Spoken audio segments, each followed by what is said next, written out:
talk a little bit about that inner grit versus inner strength. And I kind of mentioned that a second ago, but Yeah. what's the difference, and how do you foster that sense of quote inner strength versus just depending on yourself for that grit and grind of it all?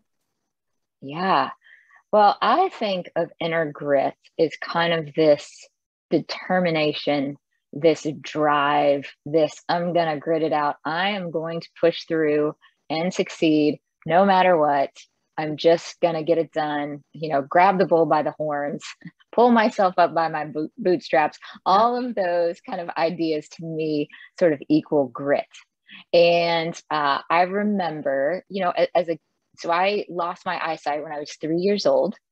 And, one of the challenging things that it really losing your eyesight, especially that young, isn't all that challenging. It's just all of the elements that come with it, like realizing that people see you as differently and realizing that you don't see what other people are doing. So you have to learn. So for instance, one of the things that I had to learn, and I guess we all have to learn it as girls if we want to, is to put on makeup. And I remember going through the process when I was 12 and like begging my mom to be able to put on makeup. And finally she relented and she took me to the house of one of our friends that sold makeup. I think it was like Beauty Control or one of those types. And she starts teaching me how to put it on. And it's just so complicated because you got to count the number of swipes of the brush and the sponge and you got to get it in the right place. And I remember one of my mom's sort of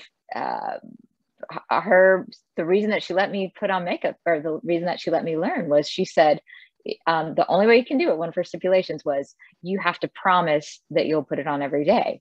And it wasn't because my mom was like super in love with makeup. It's because she knew that I needed to learn it because I might want to know it one day.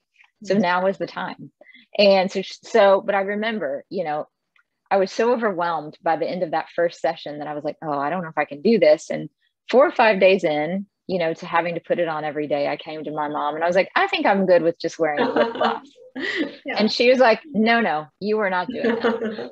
But I think that was one of my first experiences in learning that I was going to have to just work harder than other people because I had some extra things to learn, and it might take me some extra steps to do that. And so that was where I kind of started to develop grit, like determination to get it done, to be like everyone else.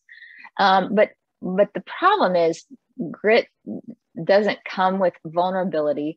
And also, in a certain way, it comes with a confidence that can fall apart at any moment because it's just up to me to do everything and think about everything and get it right.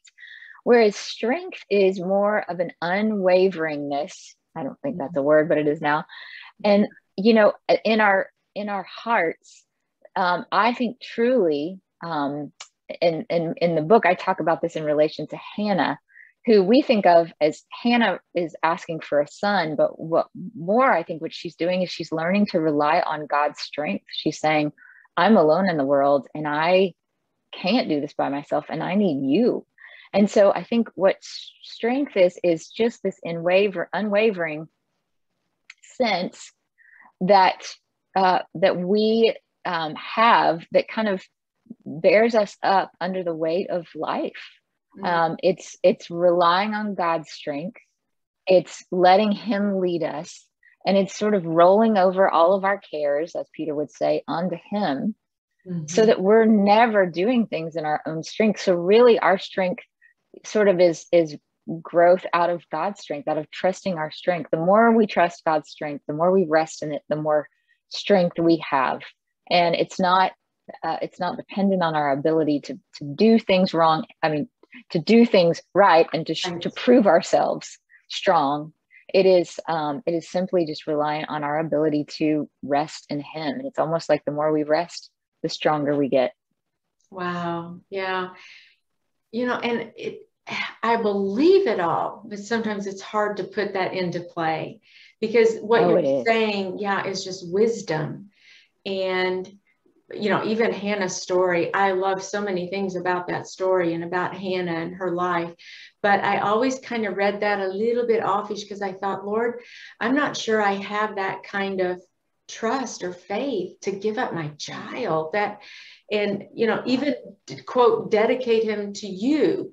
Now I can dedicate my children to the Lord in, you know, in that kind of broad way, but to actually just at what he was 3, right? And just to take him to the temple and say, here, it's all yours. I'm like, oh my goodness. I don't know how I would do with something like that. But you know, you also mentioned just resting in the Lord. That's another area where I struggle. I think every struggle that you have expressed in this book, Ginny, I just thought, you know, did she read my diary? Because it would so relate to those struggles, and even the resting in the Lord, and that slowing down. And matter of fact, here's a quote that I have. It's on page 107. And you wrote this. You wrote, Christianity is the only faith that insists there is a rest giver, capital R, rest giver, who holds us in the midst of chaos. Could you explain how Christianity is the only faith that actually insists that there's a rest giver? I love that. What's that mean?